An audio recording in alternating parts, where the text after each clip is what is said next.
Picture this: a small church tucked in the outskirts of Atlanta, Georgia, bathed in the golden glow of a June afternoon. The organ hums softly, filling the air with a melody that feels like hope. Guests are all smiles, dressed in soft pastels, their laughter bouncing off the wooden pews. It's a wedding day, my wedding day, and everything feels like it's falling into place. Except for one thing: the front row, reserved for my family, is empty. 3 chairs, neatly arranged, sit untouched. A little sign that reads "Family of Zoe Parker" leans against one of them, looking as out of place as I feel. I stand in the back, my hands trembling as I smooth the delicate lace of my hand-stitched wedding dress. This dress, every stitch, every bead was paid for with years of late nights and side hustles. I thought today would be the day they'd show up for me. My phone buzzes in my hand, and I know what's coming before I even look. A text from Mom. I open it, my heart sinking with every word. "Zoe, sweetie, I'm so sorry. Your dad and Caleb can't miss the NASCAR race in Daytona. It's a big one.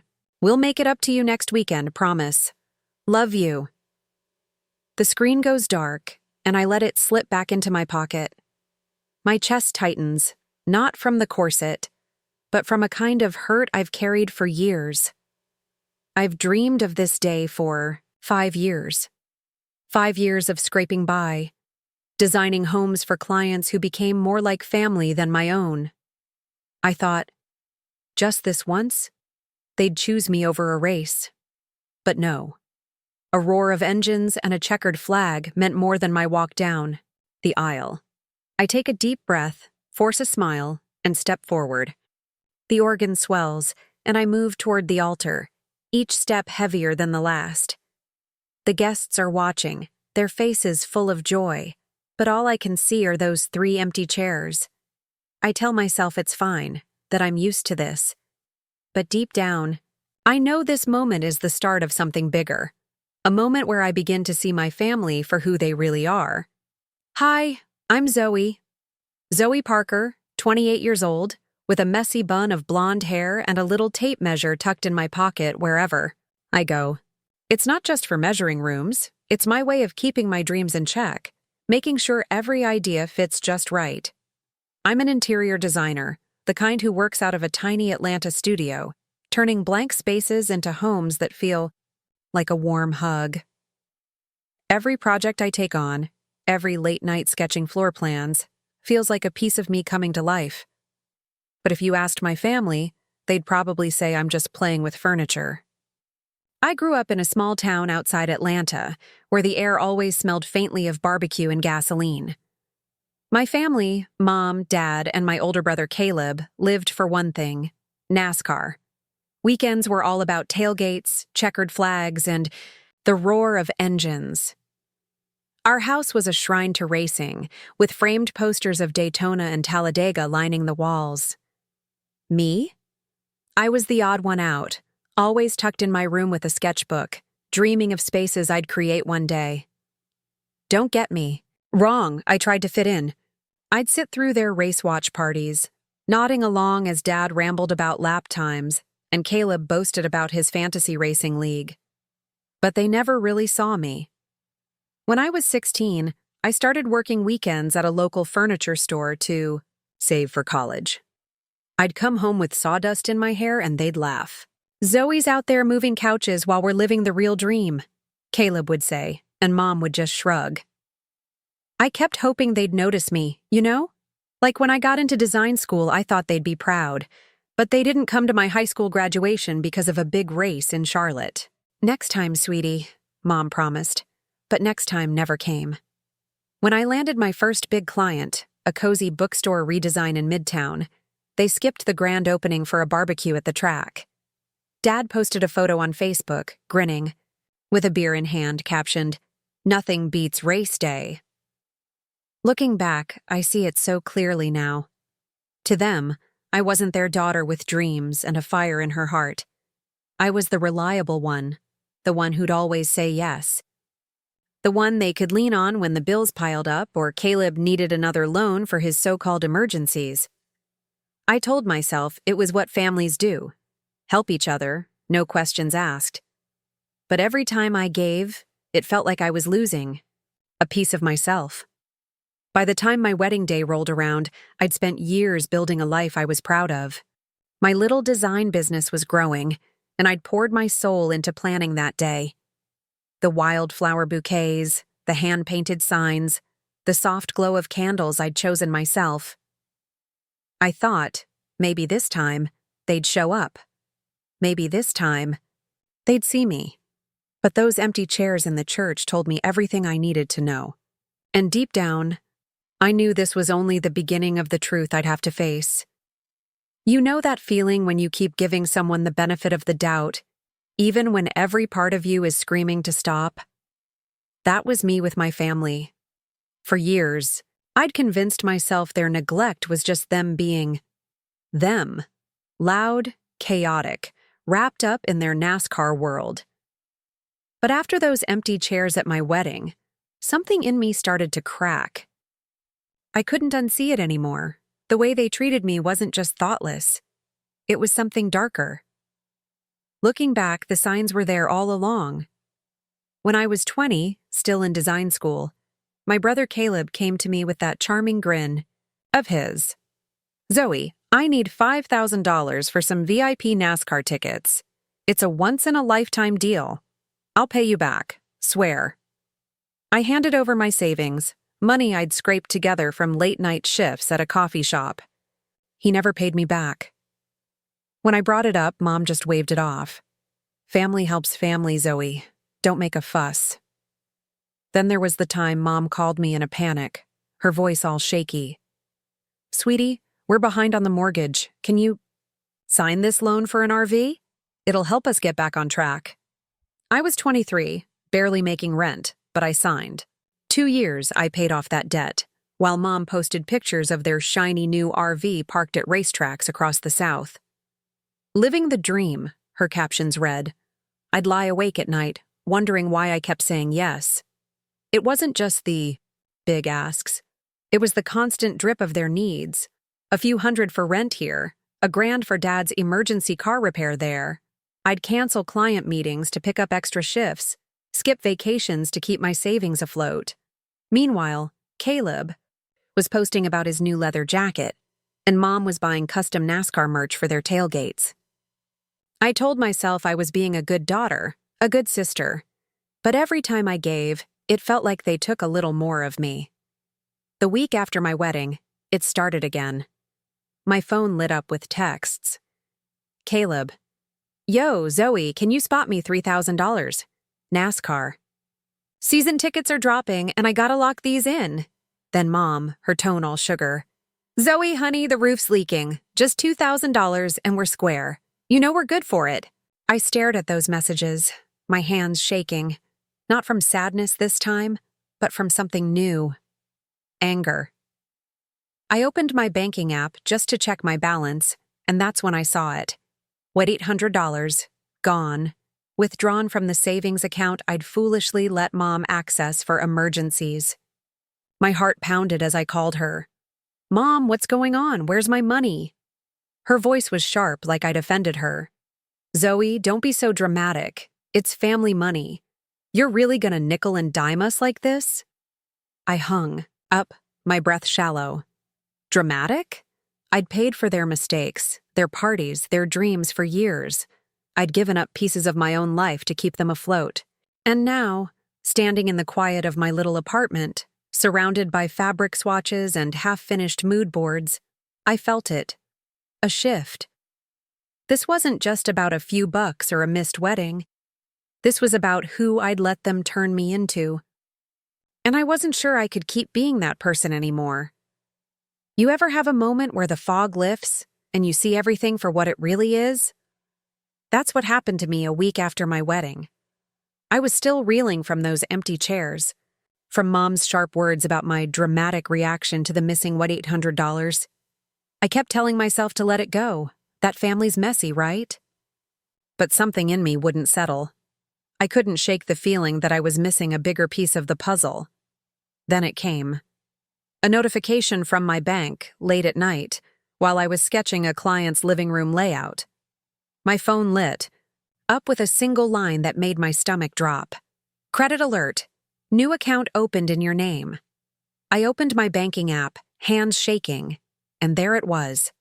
Not just the $1,800, a staggering $25,000 in debt, racked up across 2 credit cards, Visa and Capital One, and a personal loan I'd never signed for.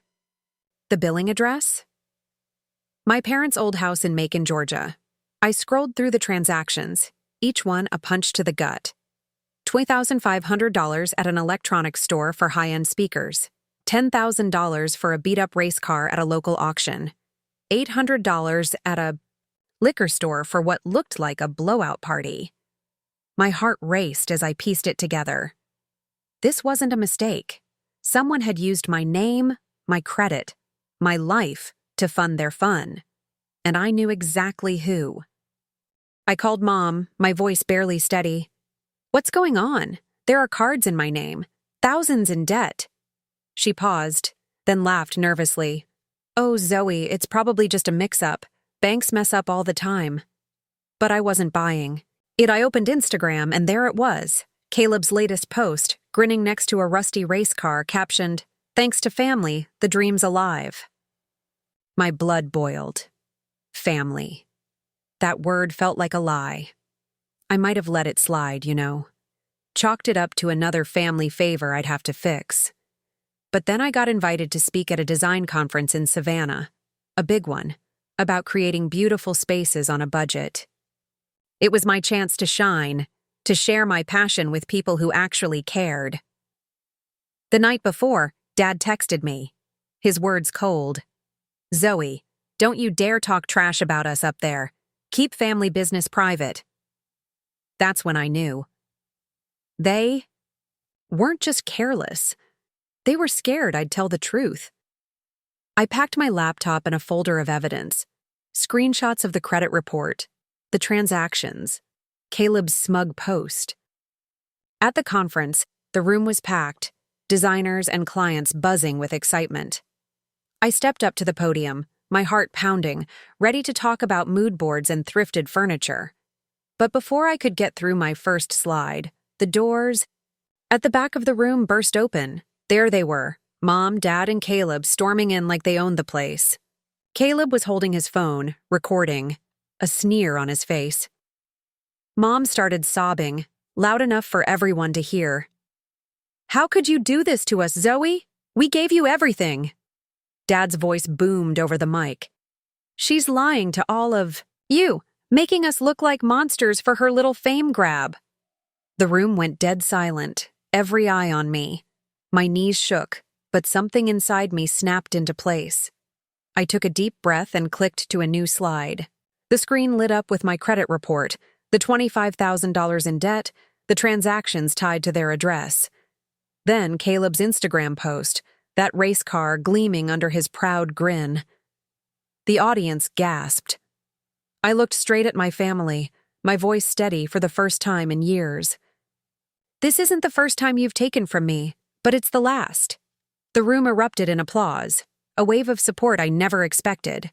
My family stood frozen, their faces pale. Before they could say another word, security moved in, flanked by 2 police officers. The lead officer's voice cut through the chaos. "Mr. and Mrs. Parker, Caleb Parker, you're under arrest for credit fraud and identity theft." The click of handcuffs echoed like a gavel.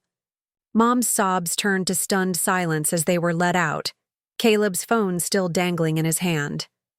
I stood there, the spotlight hot on my face, feeling a weight lift off my chest. For the first time, I wasn't their fixer, their ATM, their doormat. I was Zoe, and I was done letting them steal my life. Standing on that stage in Savannah, with the echo of handcuffs fading and the crowd's applause washing over me, I felt something I hadn't in years. Freedom. Not the kind you get from a vacation or a day off, but the kind that comes when you finally let go of the weight you've carried for too long. My family had taken so much from me, my money, my trust, my heart. But in that moment, I took something back. myself. I knew I couldn't stay in Atlanta, not with the ghosts of their betrayal lingering in every corner. So I packed up my sketchbooks, my swatches, and my little tape measure, and I moved to Asheville, North Carolina. It's a quiet town, nestled against the Blue Ridge Mountains, where the air feels clean and the world feels kind. I rented a tiny apartment with creaky floors, and a balcony just big enough for a chair and a cup of tea. For the first time, I was building a home for me. The legal stuff came next. I worked with a lawyer, a sharp woman named Karen who saw my story for what it was, not drama, but theft. We froze my credit, filed disputes, and took my family to court. The judge didn't hesitate. Dad and Caleb were ordered to pay back $20,000 of the debt they'd racked up in my name. I got a restraining order, too, cutting off their calls, their texts, their excuses. It wasn't about revenge. It was about drawing a line and saying, no more. In Asheville, I found something I hadn't expected. Family, the real kind. Not the one you're born into, but the one you choose. There was Lily, a fellow designer who'd bring me coffee on tough days and laugh at my terrible puns. And Grace, my mentor, a brilliant interior designer who'd seen her own share of struggles. They threw a party when I landed my first big project in town, a community center redesign, all warm wood and soft lighting. We toasted with cheap wine, and for the first time, I felt seen. Not for what I could give, but for who I was. I started thinking about all the people out there like me, the ones who'd been drained dry by the people they loved most. So I founded the Haven Fund, a small organization to help young freelancers escape financial abuse. We offer grants, legal advice, and a safe space to start over. One day, I got an email from a girl named Mia. Zoe, she wrote, your story gave me the courage to freeze my credit. I'm free now, because of you. I read that email 3 times, tears in my eyes, realizing my pain had become a lifeline for someone else. Now, when I sit on my balcony, watching the Blue Ridge Mountains glow under the sunset, I think about those empty chairs at my wedding. They used to feel like a wound, a reminder of what I'd lost. But now, they're a symbol of what I gained. I think about the girl I used to be, the one who said yes to every demand, who thought love meant giving until she had nothing left. That girl's still in me, but she's not running the show anymore. Here's the truth I've learned. The one I wish I'd known years ago. Family isn't about blood. It's about who shows up, who sees your worth, who stays when the chairs are empty. And sometimes the bravest thing you can do is say, no. Not out of anger, but out of love for yourself. Because you deserve to live for you, not for someone else's dreams. So what do you think? Have you ever felt that pressure, that tug of family pulling you in ways that hurt? Share your story in the comments below. And if this spoke to you, hit that follow button. There's more where this came from. Stories of breaking free, healing, and finding your way home.